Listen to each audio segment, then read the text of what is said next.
My name is Paul Malatesta. I've been a managing editor of the Journal of Financial and Quantitative Analysis for 31 years, since 1987. And for several years before that, I was an associate editor of the journal. Many things have changed with respect to the journal. The journal is, I think, a far more professionally produced publication than it was going back before the late 1980s. The journal was originally conceived by the faculty of the University of Washington primarily in the 1960s. And originally it was produced as a mimeographed publication. It wasn't until the late 80s, I forget the exact date, but it wasn't until the late 80s that it moved into a typeset format that looks like a professional publication should look. It's also the case that until more recently, I don't remember the exact date when we first brought in editors who are not University of Washington faculty members. This would have been, I believe, in the 1990s with the introduction of Stephen Brown of New York University as one of the editors. So we didn't have the broad representation throughout the profession originally that we do now. Despite the title with the word quantitative, I don't believe that we are more quantitative than other top finance journals. We like to think of ourselves as a general interest finance journal, and we are looking to publish articles in business finance and investments that will be of interest to a broad segment of the academic and sophisticated practitioner communities. We are blessed with good name recognition throughout the profession, throughout the world. This, in part, is attributable to the longevity of the journal, and that the journal was originally conceived and started during a period where there were few competitors in the finance field. The Journal of Financial and Quantitative Analysis was probably the second major academic finance publication to be produced after only the Journal of Finance. The JFQA was publishing articles before the Journal of Financial Economics was started, before the Review of Financial Studies, and so forth.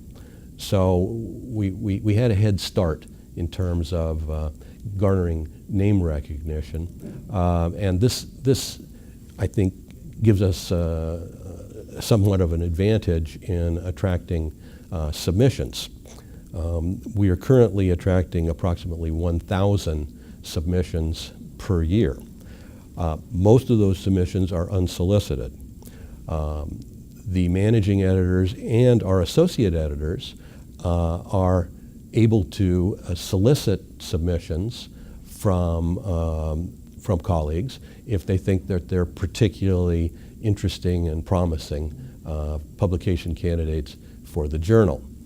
Solicited submissions must survive the same rigorous blind review process as any other submissions, but we do encourage authors of certain papers to submit to the journal and offer to waive submission and review fees for such papers. How individual editors and associate editors develop candidates for solicitation, I think is idiosyncratic. I would be speculating. I can tell you how I do it. I pay careful attention to the papers that are presented at my university in the finance seminar workshop series, and if something seems particularly interesting and promising, I might have a friendly conversation with the author about their intentions for publication. We try in all circumstances to solicit blind reviews from colleagues who have established a reputation for credible scholarship in the particular area of an author's submission. So if you have submitted a paper involving corporate governance issues, we might very well send that to the author of numerous articles in refereed publications focusing on corporate governance issues. If you submit a paper regarding the pricing of derivative securities, we probably will send that paper for review to someone who has published extensively in credible outlets on that very topic. Our associate editors review on average about 6 submissions per year. And if you consider the portfolio, if you will, of our associate editors, we try and have a diversified group so that some of our associate editors are credible scholars in all of the various subfields that comprise finance as we understand it today.